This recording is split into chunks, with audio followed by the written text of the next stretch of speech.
శ్రీమాత్రే నమ. జయ గురు దత్తాత్రేయ నమ.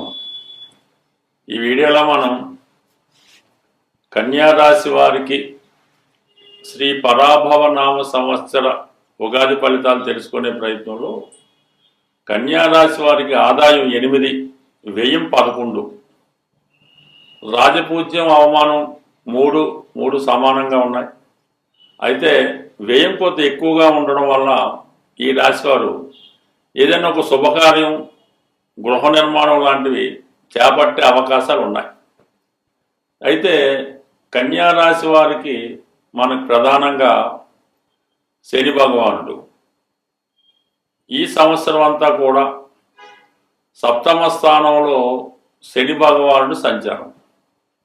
సప్తమ స్థానం ఎలా ఉంటుందంటే ముఖ్యంగా భార్యాభర్తల మధ్య ఉన్నటువంటి సంబంధాలు, వ్యాపార సంబంధించిన విషయాలు, వ్యాపార పార్ట్నర్సు, వ్యాపార లావాదేవీలు, విదేశ ప్రయాణాలు, ఉద్యోగం, ఇవన్నీ కూడా సప్తమ స్థానం బట్టి ఆధారపడి ఉంటాయి.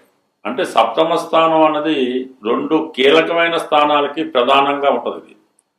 చతుర్థం అంటే 4వ భావం నుంచి 4వ భావంగా మాతృ సౌఖ్యం, గృహ సౌఖ్యం, విద్య, సంతోషం, ఇవన్నీ కూడా సప్తమ భావాన్ని బట్టి ఆధారపడి ఉంటాయి. మరి ప్రస్తుతం సప్తమంలో శని భగవానుడు సంచారం వల్ల మాతృ సౌఖ్యం తగ్గుతుంది. విద్యార్థులు విద్య మీద శ్రద్ధ తక్కువగా ఉంటుంది. అలాగే వృత్తిపరంగా దశమ అవడం వల్ల వృత్తిలో ఎంత కష్టపడ్డా మీ యొక్క అధికారులకు కానీ యాజమాన్యానికి కానీ సరైనటువంటి సంతృప్తిని ఇవ్వలేకపోతుంటారు. ప్రధానంగా వివాహ విషయంలో ఏదో విధంగా భార్యాభర్తల మధ్య ఎడబాటు కనబడుతూ ఉంటుంది. అది ఉద్యోగరీత్యా చెరుక ప్రాంతంలో ఉండవచ్చు, అనారోగ్య సమస్యల కారణం కావచ్చు, లేదంటే ఏజ్ పెద్దదవటం వల్ల వృద్ధాప్య కారణం వల్ల అవ్వచ్చు. సరైనటువంటి సౌకర్యాలు, అనుబంధాలు భార్యాభర్తల మధ్య ఇబ్బంది పడే అవకాశం ఉంది. ప్రధానంగా వివాహ ప్రయత్నాలు చాలా వరకు వాయిదా పడుతుంటాయి. ఇది ప్రధానంగా మీకు శని భగవానుడి సంవత్సరం అంతా కూడా సప్తమ స్థానంలో ఉండడం వల్ల ఇబ్బంది పెడుతూ ఉంటాడు. సప్తమంలో ఉన్నటువంటి శని రాశిని వీక్షించడం వల్ల మీరు కూడా ఏ పని ఉత్సాహంగా చేయలేకపోతుంటారు. తర్వాత చేద్దాం అనుకుంటూ ఉంటారు. ఏ పని మీద ఆసక్తి ఉండదు. ఉద్యోగానికి వెళ్దామంటే ఇబ్బంది, చదువుకుందామంటే కష్టం, ఈ విధంగా ఉంటుంది. కాబట్టి చాలా వరకు మీరు క్రమశిక్షణతో మెదిలితేనే తప్ప ఈ సంవత్సరం మీరు నెగ్గుకు రావడం చాలా కష్టంగా ఉంటుంది.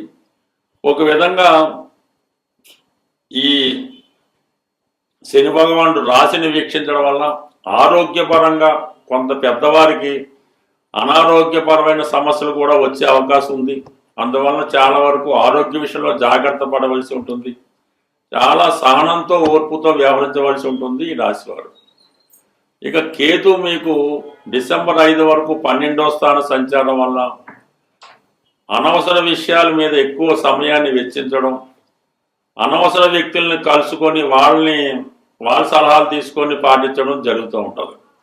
అలాగే మీరు సరైనటువంటి వైద్యుని సంప్రదించకుండా ఏదో చిట్కా వైద్యున్నో, ఈ భూత వైద్యున్నో, జ్యోతిష్కున్నో సంప్రదించి మీ వ్యాధి కోసం ఆయన దగ్గర ట్రీట్మెంట్ చేసుకోవడం కానీ, మీకున్నటువంటి సమస్య ఏదైనా ఉంటే అది సరైనటువంటి అడ్వకేట్ని సంప్రదించకుండా ఎవడో జ్యోతిష్కుని సంప్రదించి వాళ్ళ సలహా తీసుకొని ఇబ్బంది పడటం జరుగుతూ ఉంటుంది. అందుకని మంచి వాళ్ళ సలహా తీసుకోవడం మంచిది. అయితే డిసెంబర్ 5 తర్వాత మరి లాభస్థానంలోకి మారబోతున్నటువంటి కేతువు కొంతవరకు దైవ బలాన్ని ఇవ్వడం జరుగుతూ ఉంటుంది. అంటే ప్రధానంగా రాహు మాత్రం మీకు అవకాశంగా ఉంది 6వ స్థానంలో.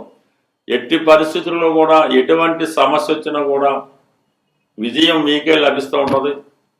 అటు కోర్టు సమస్యలున్నా, రుణ బాధలున్నా, అనారోగ్య సమస్యలున్నా కంప్లీట్గా అవి సాల్వ్ అవ్వడం జరుగుతూ ఉంటుంది. అది ప్రథమలో చాలా ఇబ్బంది పెడుతుంది, కానీ చివరికి చాలా చిన్నగా మీకు సక్సెస్ రావడం జరుగుతూ ఉంటుంది. అయితే గురువు దశమస్థాన సంచారం ఈ నెల, ఈ ఉగాది ప్రారంభం నుంచి మే 31వ తారీఖు వరకు గురువు దశమస్థాన సంచారం చేయడం వల్ల ఉద్యోగంలో అధికారులు సాయపడుతూ ఉంటారు. మీరు ఉద్యోగపరంగా చాలా ప్రావీణ్యత పెంచుకుంటారు. ఎవరో ఒకరు మిమ్మల్ని సహకరించి వృత్తిపరంగా మీకు మంచి నేమ్ రావడం జరుగుతూ ఉంటుంది. మీరు పడిన కష్టానికి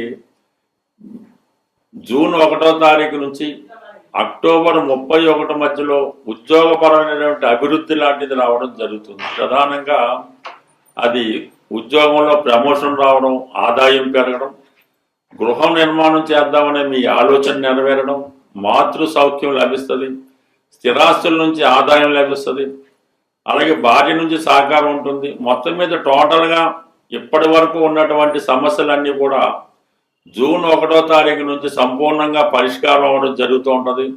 2-3 మార్గాల ద్వారా ఒకేసారి ధనం రావడం వల్ల మీ ఆర్థిక పరమైన సమస్యల నుంచి కూడా చాలా వరకు పరిహారం జరుగుతుంది. కాబట్టి ఈ సమయంలో మీరు వివాహ ప్రయత్నం చేపట్టినా నెరవేరుతుంది, కొత్త ఉద్యోగ ప్రయత్నం నెరవేరుతుంది, గృహ నిర్మాణ పనులు ముందుకు వెళ్తాయి.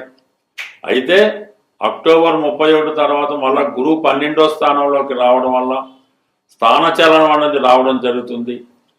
నూతన గృహప్రవేశం చేసే అవకాశం ఉంది. ఎప్పుడు అక్టోబర్ 31 తర్వాత కొత్త ఇంట్లోకి మారడం, పెళ్లి ప్రయత్నాలు నెరవేరడం, వివాహం జరగడం, సంతానం కలగడం లాంటి శుభకార్యాలు మళ్ళా ఉగాది లోపల ఈ రాశి వారికి జరిగే అవకాశం ఉంటుంది. స్వస్తి. ఏదైనా మనకి గ్రహాలు ప్రతికూలంగా లేనప్పుడు ఆ గ్రహాల్ని సంతృప్తిపరచడానికి మనం సనాతనంగా ఆచరిస్తున్నటువంటిది నవరత్న ధారణ. అంటే ఆ గ్రహానికి సంబంధించినటువంటి దానం ఇవ్వడం, అంటే ఆ గ్రహానికి సంబంధించినటువంటి జపం చేయించుకోవడం కానీ, వ్యక్తిగతంగా చదవడం కానీ జరుగుతూ ఉంటుంది. వీటిలో బాగా పనిచేసేది నవగ్రహ స్తోత్రాలు. అంటే మనకి జప కుసుమ సంకాసం అది ఉంటుంది కదా, అక్కడ నుంచి 9 అంటే చివరి కేతు వరకు కూడా 9 నవగ్రహ శ్లోకాలు పారాయణ చేయడం వల్ల తొందరగా ఫలితం రావడం జరుగుతూ ఉంటుంది. అంటే పారాయణ చేసే విధానంలో సింపుల్ పద్ధతి, అంటే మా గురువుగారు చెప్పిన పద్ధతి ఏంటంటే, మనకి ఏదన్నా ఒక గురుగ్రహం అనుకూలంగా లేదు, అప్పుడు ముందుగా నవగ్రహ స్తోత్రాలు 9 కూడా ఒకసారి చదవడం, ప్రత్యేక గురుగ్రహం యొక్క స్తోత్రాన్ని ఒక 41 సార్లు చదివి మళ్ళా తిరిగి 9 నవగ్రహ స్తోత్రాలు చదవడం వల్ల మనకి ఆ గ్రహశాంతి జరిగే అవకాశం ఉంటుంది. అవకాశం ఉన్నవాళ్ళు రత్నధారణ అన్నది, అంటే చాలా వరకు ఒరిజినల్ రత్నాలు దొరకపోవడం వల్ల ఇబ్బంది తప్ప, ఒరిజినల్ రత్నం అంటూ దొరికితే అది చాలా బ్రహ్మాండంగా పనిచేస్తూ ఉంటుంది. అది రవిగ్రహానికి కెంపు, చంద్రగ్రహానికి ముత్యం, కుజగ్రహానికి పగడం, బుధగ్రహానికి పచ్చ, గురుగ్రహానికి కనకపుష్యరాగం, శుక్రగ్రహానికి వజ్రం, శనిగ్రహానికి నీలం, రాహుకి గోమేధికం, కేతువుకి వైడూర్యం ధరించడం జరుగుతూ ఉంటుంది. అయితే ఇందులో ఈ శుక్రుడి దగ్గర రాబోతులకి వజ్రం, అది ఎక్కువ 2-3 క్యారెట్ల పట్ల పెట్టవసరం లేదు, కేవలం ఒక 11 సెంట్లు లేదంటే 15 సెంట్లు సెట్ సరిపోతుంది.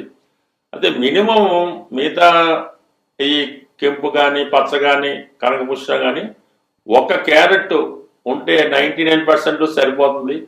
పెద్ద ఏజ్ ఉన్న వాళ్ళకి పెద్దది ధరించాలని, చిన్న ఏజ్ ఉన్న వాళ్ళకి చిన్నది ధరించాలన్నటువంటి భేదం అన్నది అది వ్యాపార ధోరణి అవుతుంది తప్ప మామూలుగా అయితే కాదు. నిరభ్యంతరంగా ఎటువంటి ఫేక్ కాకుండా మంచిది 1 క్యారెట్ ధరించినా అది 100% మీకు ఫలితం లభిస్తుంది. అయితే కేవలం రత్నధారణ ఒకటే కాకుండా రెగ్యులర్గా నవగ్రహ స్తోత్రాలు పారాయణ చేస్తూ ఏ గ్రహానికి సంబంధించినటువంటి కొన్ని ఈ ఆహార పదార్థాలు ఉంటాయి, అవి గోవుకి పెట్టడం వల్ల కూడా మీకు ఆ గ్రహశాంతి రావుతూ ఉంటుంది. మరి ఆరోగ్యం బాగలేదు, ఉద్యోగం రావటం లేదు అన్నప్పుడు గోవుకి, అంటే గోశాలలో ఆవుకి నానబెట్టినటువంటి గోధుమలు 1 కిలో పావు ఆవు పెట్టడం వల్ల మరి ఆరోగ్యం బాగుపడుతుంది, ఉద్యోగ ప్రయత్నాలు ఫలిస్తాయి. ఈ విధంగా ఈ ఆవుకి ఆహారంగా పెట్టడం, ఈ విధంగా అనేక రకాల పరిహారాలు ఉన్నాయి. చాలా ఈజీగా, ధనం ఇబ్బంది ఉంది, ఆర్థిక పరంగా బాగా చిరిగిపోయాం, ఏ దారి కనబట్టలేదు అనుకున్న వాళ్ళు కొద్దిపాటి చిన్న రెమెడీ చేసి చూడండి, బ్రహ్మాండంగా పనిచేస్తే. ఏంటంటే ఒక 100 గ్రాములు గోధుమ నూక, అందులో ఒక 100 గ్రాములు పంచదార కలిపి, ఒక 100 గ్రాములు నెయ్యి, ఈ మూడు కలిపి చక్కగా ఒక ఉండలాగా లడ్డులాగా పౌడర్లా చేసి, ఆ పౌడర్ని చీమలు ఉన్న ప్రదేశంలో, ఏ చీమలు అన్నా పర్లేదు, ఆ చీమలు ఉన్న ప్రదేశంలో మంగళవారం రోజు ఆ చీమలకు ఆహారంగా వేయడం వల్ల, ఈ విధంగా మీరు ఒక 8 వారాలు చేయడం వల్ల ఎంత గొప్ప ఆర్థిక సమస్య అయినా 100కి 100 పరిష్కారం అయ్యే అవకాశం ఉంది. బట్ ఏదైనా ఇందులో నమ్మకం అన్నది వెరీ ఇంపార్టెంట్. మీరు ఎంత నమ్మకంతో పరిహారం చేస్తే అది అంత బాగా పనిచేస్తుంది. నమ్మకం లేకుండా మీరు ఎంత గొప్ప ప్రయత్నం చేసినా అది వేస్ట్గానే మిగిలిపోతుంది. స్వస్తి.